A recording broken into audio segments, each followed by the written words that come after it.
Hello दोस्तों, आज मैं आपको खाने के कुछ ऑप्शंस देता हूँ। समोसा या फिर दाल, पिज्ज़ा या फिर रोटी सब्जी, चाउमीन या फिर चावल।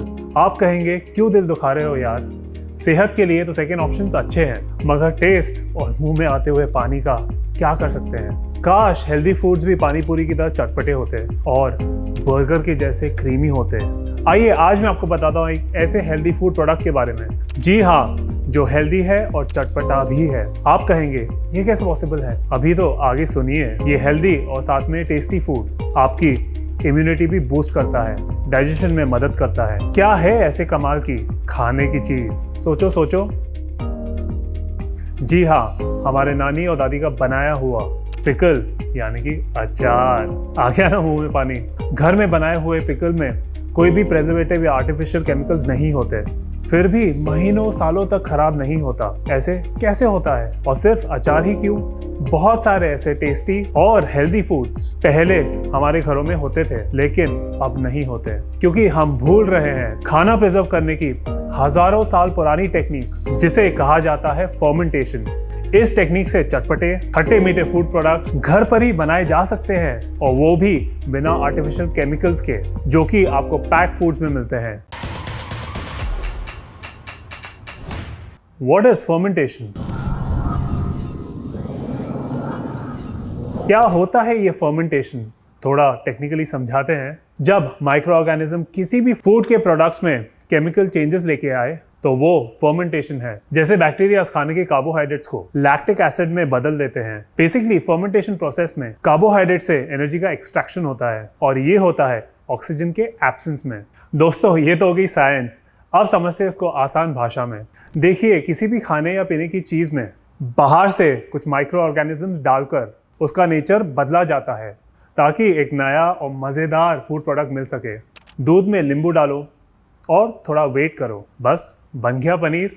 क्योंकि नींबू के अंदर छोटे छोटे माइक्रो ऑर्गेनिजम्स दूध का पीएच लेवल बदलकर लैक्टिक एसिड बना देते हैं। ऐसे ही दूध में थोड़ी सी दही डाली और उसको रात भर रख दिया और सारा दूध बन गया दही। आम, मिर्च, नींबू जैसी फल और सब्जियां लो, तेल और मस्टर्ड डालो और बन गया चटपटा लंबा चलने वाला अचार। अब बात करते हैं साइंटिफिक हिस्ट्री ऑफ फर्मेंटेशन की।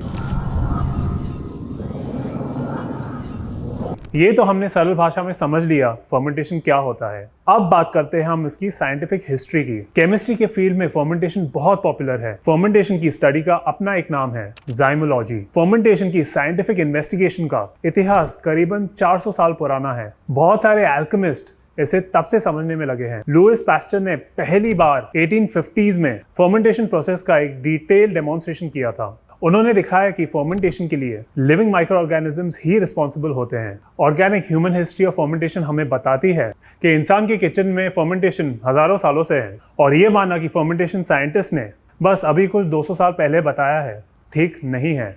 भले ही इसका नाम कुछ और लिया जाता हो, लेकिन ये हमारे किचन्स में बहुत सालों से है। आइए बात करते हैं अल्कोहल की। हम इंसानों ने हजारों साल पहले फर्मेंटेशन का बहुत बढ़िया इस्तेमाल किया अल्कोहल यानी कि शराब बनाने में। ऐसा माना जाता है कि पहली बार शराब बनाई नहीं गई थी बस बन गई थी।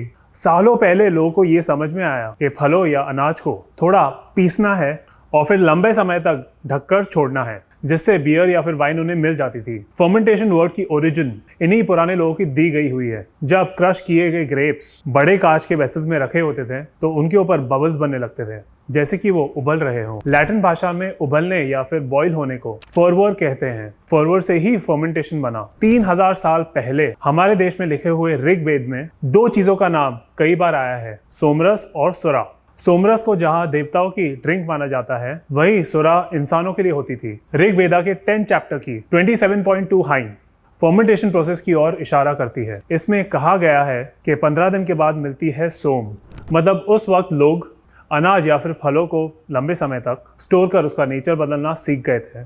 ऐसे ही रोम और चाइना में ग्रेप से वाइन और बार्ले की फर्मेंटेशन से बियर बनना शुरू हो गई। नॉर्थ अमेरिका में शुरू हुई ओक्लाय, जिसे आज पुलुक कहते हैं, ये बनती थी अगेव नाम के कैक्टस से। और साउथ अमेरिका में लोगों ने बनाना शुरू की चीचा, यानी कि जो मेज या फिर मक्का से बनती थी। ट्रेडिशनली वाइन बनाने के लिए लोग पैरों से ग्रेप को क्रश करते थे। इसी प्रोसेस में पैरों से लगे हुए स्मॉल फंगस चले जाते थे ग्रेप्स में और उनको फर्मेंट कर देते थे। इस छोटे जादुई फंगस का नाम है ईस्ट, जिसे साइंटिस्ट ने बहुत बड़े माइक्रोस्कोप और लेंसेज के थ्रू देखा। और आज ईस्ट ब्रेड से लेके बियर तक फूड इंडस्ट्री में ये हर जगह इस्तेमाल होता है। मैं केवल यहाँ पे सिर्फ आपको हिस्ट्री बता रहा हूँ, आपको अल्कोहल कंज्यूम करने के लिए इनकरेज नहीं। फर्मेंटेशन प्रोसेस के कुछ बैड एक्सेप्शंस में से एक है शराब। फर्मेंटेशन प्रोसेस से अनाज के कार्बोहाइड्रेट्स इथाइल अल्कोहल में बदलकर अपना नेचर तो चेंज करते हैं, मगर शराब में होती है बस एम्प्टी कैलोरीज। चलिए अब बात करते हैं फर्मेंटेशन इन फूड्स। ऐसा नहीं है कि फर्मेंटेशन प्रोसेस सिर्फ शराब बनाने के लिए यूज हुआ। ऋग्वेदा में करम इस नाम के एक डिश के बारे में लिखा गया है। ये दही और चावल या फिर दही और बाजरा को मिलाकर बनाई जाती है। ये डिश उस समय बहुत फेमस थी। मतलब दूध के फर्मेंटेशन से दही बनाने की प्रोसेस हम हजारों सालों से जानते हैं। ऋग्वेद और यजुर्वेद इन दोनों में कुछ टर्म्स बताई गई है जो फर्मेंटेशन के सिमिलर है, जैसे कि असुता, जिसका मतलब होता है एक नए फॉर्म की शुरुआत, अभिसुता यानी कि एक्सट्रैक्शन, और परिश्रुत इसका मतलब हुआ झाग उठना यानी कि फोमिंग। ये तो हो गई फर्मेंटेशन की बात। अब बात करते हैं fermentation in our traditional kitchen. इस तरह फर्मेंटेशन प्रोसेस को हमारे एल्डर्स ने अपने किचन में बहुत सारे तरीकों से लाए। सबसे पहले आता है सीरियल्स की फर्मेंटेशन। गेहूं को फर्मेंट करके तैयार आटे से बनता है नॉर्थ इंडिया की शान, यानी कि आपका गर्मा गर्म नान। और चावल के आटे को फर्मेंट करके बनती है साउथ इंडिया की बिजली, सबसे फेवरेट डोसा और इडली। नंबर 2 पे आता है दूध। फर्मेंटेशन टेक्निक से दूध से बनता है सुपर फूड्स, यानी कि दही, बटर मिल्क और पनीर। और तीसरे नंबर पे आता है बटर मिल्क और सीरियल्स। इन्हें मिलाकर फर्मेंट किया तो बन गई कढ़ी, जिसके बिना पंजाब का चावल होता है अधूरा। और साउथ में टेस्ट वेरिएशंस के साथ जिसे पेश होती है मोर खुशबू। चौथे नंबर पे आता है कच्चे फल और सब्जियां। इनको फर्मेंट करके बनता है अचार। अगर नॉर्थ इंडिया में आम या फिर मिर्च का अचार है तो साउथ में नारियल का भी है, लहसुन का भी अचार है, गाजर, कटहल और प्याज का भी। और नंबर 5 पे आती है दालें। इनको फर्मेंट करके गुजराती भाई सुबह सुबह खाते हैं ढोकला। तो दूर नॉर्थ ईस्ट के मणिपुर में सुबह सुबह मिलता है हवाई जहाज। अब यार इतने खाने की बात की है, बहुत भूख लग रही है। Now that we have understood how fermentation happens, let us understand the health benefits of having fermented foods. Sanford university में एक स्टडी की गई। 10 वीक्स के लिए कुछ लोगों को फर्मेंटेड फूड्स और ड्रिंक्स दिए गए, जैसे कि दही, कैफे, किमची और कंबूचा टी। ये सब खाने से बॉडी की माइक्रोबियल डाइवर्सिटी को बहुत बड़ा हुआ पाया गया। छोटे मगर हेल्दी बैक्टीरियाज और माइक्रोब्स फर्मेंटेड फूड्स और ड्रिंक्स में होते हैं। ये हमारे गट में प्रेजेंट गुड बैक्टीरियाज के साथ मिलकर डाइजेशन प्रोसेस को बेटर करते हैं। इस स्टडी ने एक और फाइंडिंग दी। ब्लड सैंपल में प्रेजेंट 19 डिफरेंट इन्फ्लेमेटरी प्रोटीन्स का लेवल कम मिला। इनमें से एक प्रोटीन होता है इंटरल्यूकिन 61, जिसका लेवल बढ़ने से आर्थराइटिस, टाइप 2 डायबिटीज और क्रॉनिक स्ट्रेस जैसी बीमारी, इन सब का होने का खतरा बढ़ जाता है। यानी कि फर्मेंटेड फूड आपकी गट हेल्थ और लंबी हेल्दी लाइफ दोनों के लिए बहुत जरूरी है। It's time that we go back to our roots. Enduri pitha Odisha की एक डिश है। ये काले चने और चावल को साथ में फर्मेंट करके बनाई जाती है। अपने रिच न्यूट्रिएंट कंटेंट की वजह से ये सुपर फूड है, लेकिन ओडिशा के यंग जनरेशन ने शायद इसके बारे में सुना भी ना हो। बनाना तो कहाँ ही आता होगा।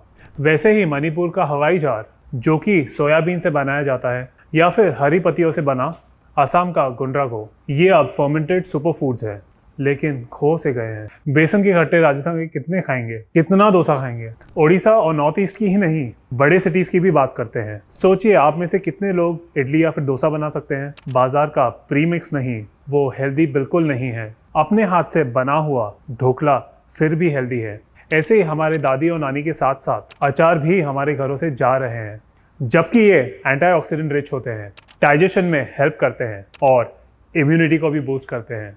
क्या आपने खुद कभी सुपर रिच फूड दही को दूध से बनाया है? और अगर नहीं तो फिर ज़रूर सीख लीजिए। वेस्टर्न कंट्रीज अपने ट्रेडिशनल रूट्स को याद रखने के लिए स्पेशल एफर्ट कर रहे हैं। हार्वर्ड में फर्मेंटेशन प्रोसेस सीखने के लिए कोर्स चल रहा है। जाते जाते एक बात और, फर्मेंटेड फूड्स के नाम पर पैक फूड्स की मार्केटिंग और एडवर्टाइजिंग से आपको है बचना। किमची और कोम्बुचा, ये दो नाम है कोरिया और चाइना की फर्मेंटेड ड्रिंक्स की जो हेल्दी होती है। लेकिन तब जब आप कोरिया और चाइना में जाकर पिए, ना कि उनके पैक डब्बे यहाँ खरीद कर। और वैसे भी हमारे डाइवर्स कंट्री में इतना सब कुछ है कि हमें बाहर के इंपोर्टेड खाने और पीने की कोई भी ज़रूरत नहीं है। पंजाब की लस्सी या छाछ पियो, तमिलनाडु का रागी फर्मेंटेड ड्रिंक खोजू पियो, बीटरूट से बनी कांजी घर पे ही बना के पी सकते हैं। देखा आपने हमारे किचन में कितना सब कुछ है। आज ही अपने डेली डाइट में फर्मेंटेड फूड्स और ड्रिंक्स को इंक्लूड करो, जो कि आपके लोकल रीजन्स में ईजिली और ट्रेडिशनली अवेलेबल है। और साथ ही इन्हें बनाना भी सीख ले, ताकि अच्छे हेल्थ के लिए आप मार्केट डिपेंडेंट ना हो। तो फर्मेंटेड फूड्स खाए और खिलाए और हंसते मुस्कुराते जीवन बिताए। मिलते हैं अगले वीडियो में।